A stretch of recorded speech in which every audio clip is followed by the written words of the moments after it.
법관은 헌법과 법률에 의하여 그 양심에 따라 독립하여 심판한다라고 헌법 103조에 규정이 되어 있습니다.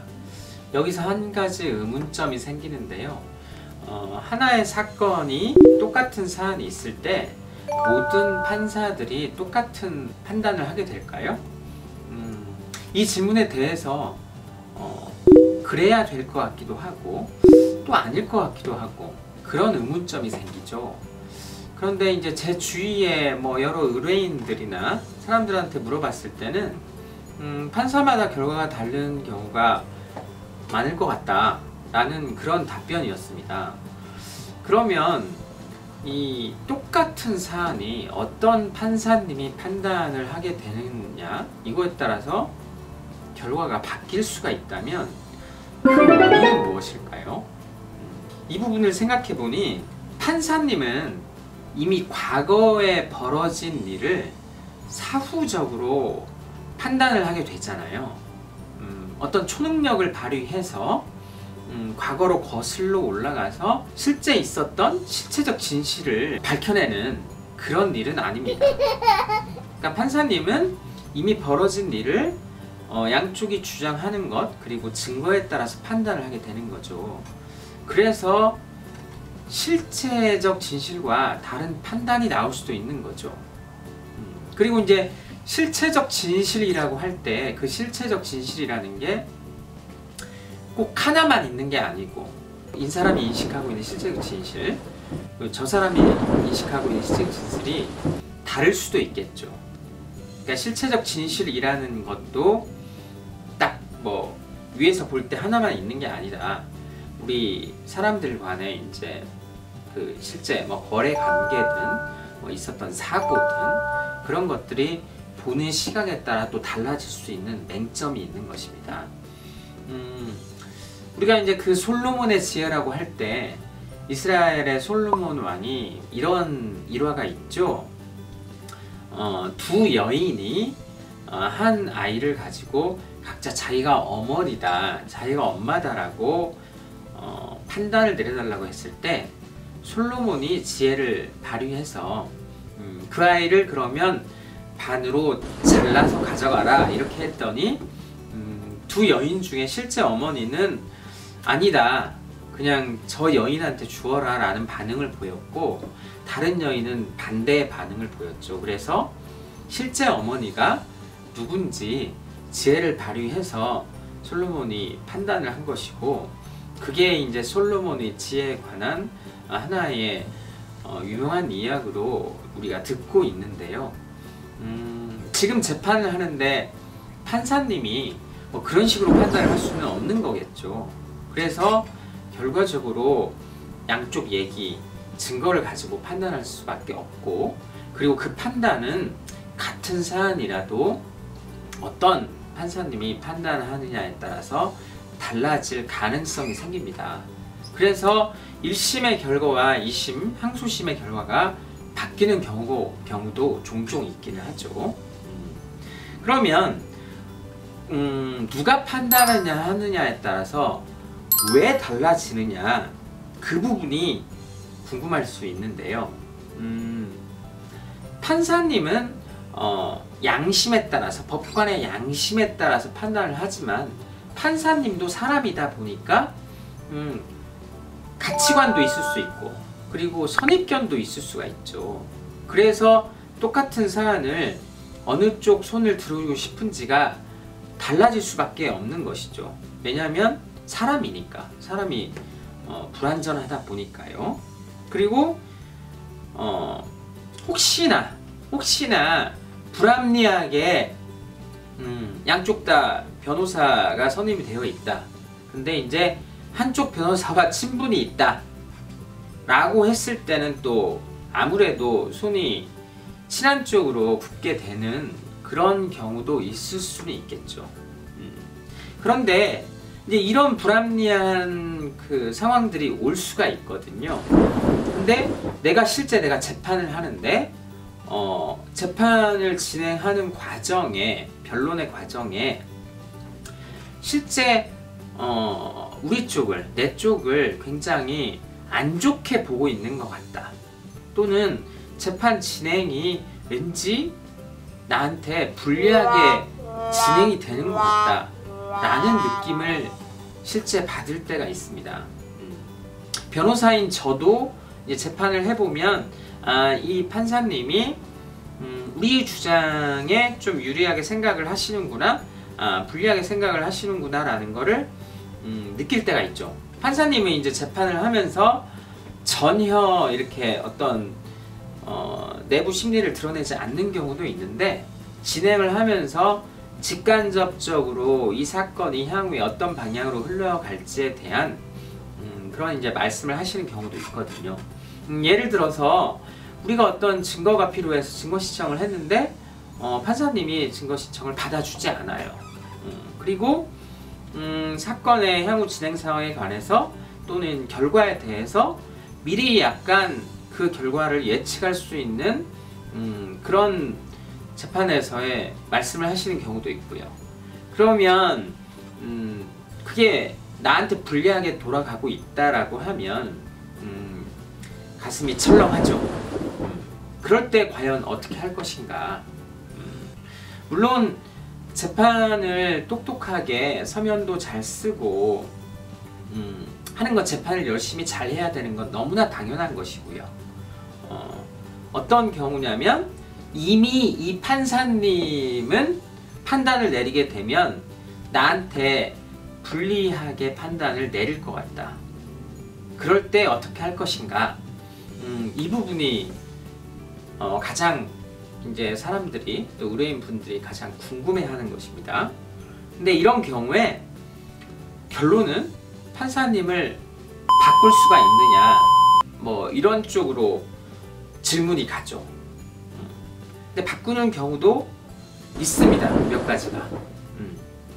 일단 첫 번째는 뭐냐면, 가장 쉬운 것은 법원은 매년 2월 인사가 있죠. 인사가. 그래서 판사님이, 법관이 변경이 되는 거죠. 근데 이제 보통 판사님이 한 법원의 한 재판부에 보통은 2년 정도 계십니다. 2년 정도 계시는데 내 재판이 이 판사님한테 판단을 받게 되면 불리할 것 같다. 그런데 이 판사님이 인사 예정이시다.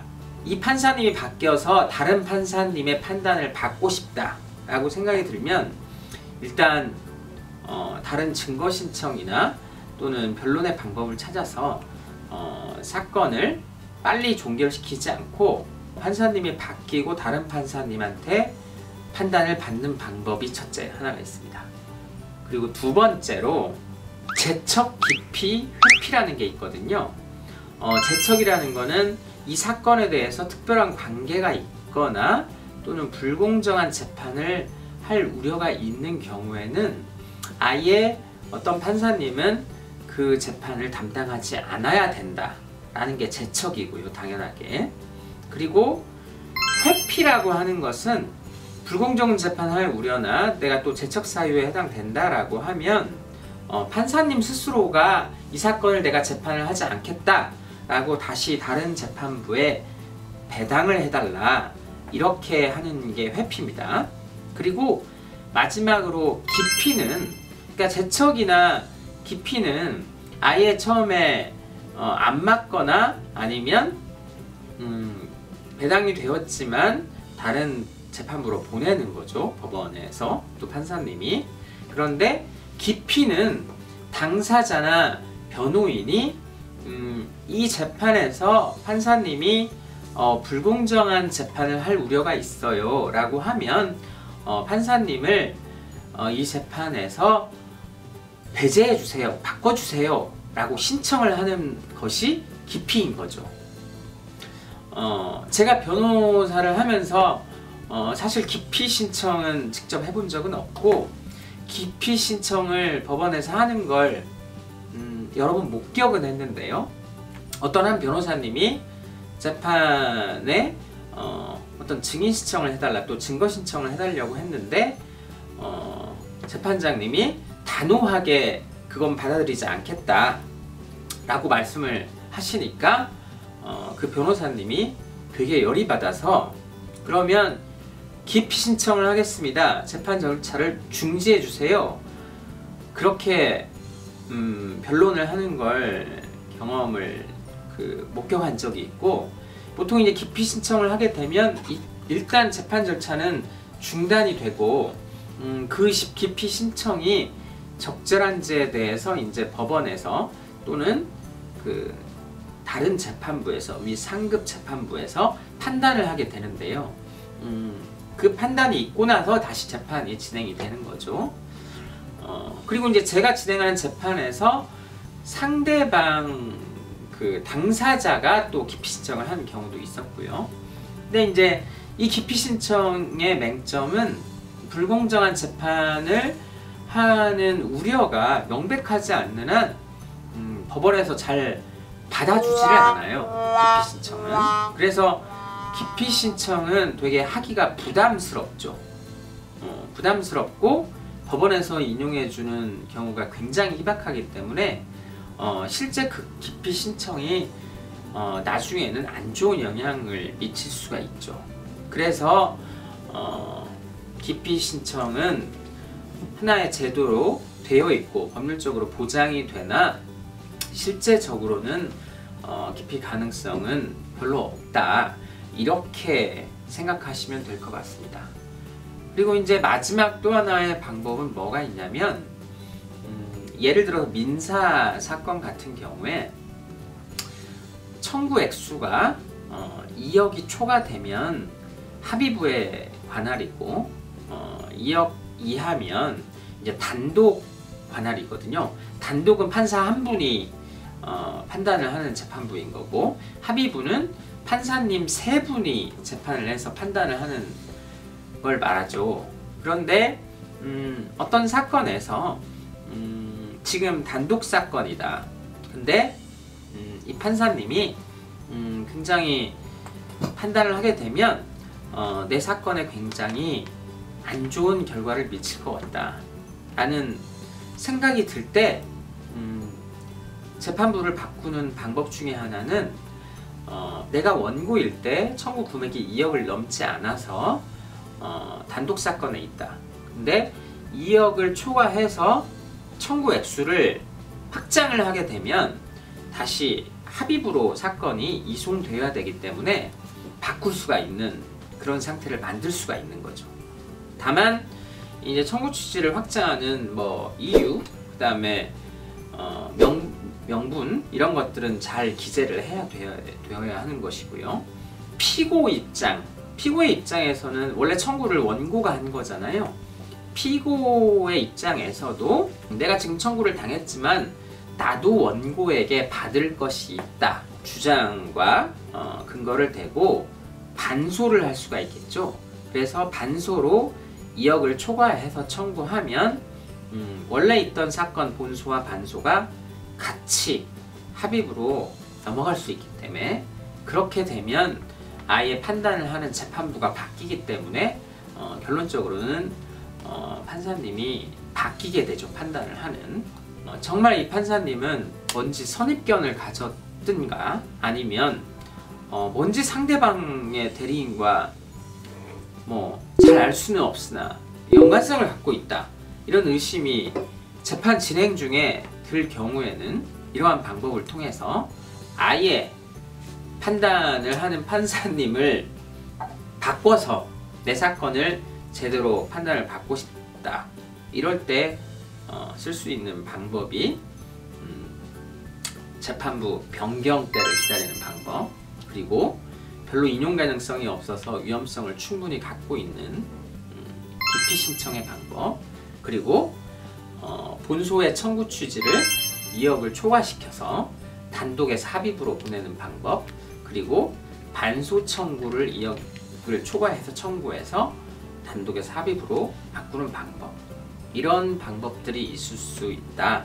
오늘 이러한 부분을 말씀을 드렸습니다. 재판은 실체적인 진실을 찾는 그런 부분은 결국 후발적으로 찾을 수밖에 없기 때문에 재판도 하나의 이기기 위한 게임이라면 법률에서 인정하는 여러 권리를 실제적으로 잘 활용하느냐에 따라서 결과도 뒤바뀔 수 있다는 것, 이런 부분에 대해서 유의해서 잘 권리를 찾을 수 있기를 바라는 마음입니다.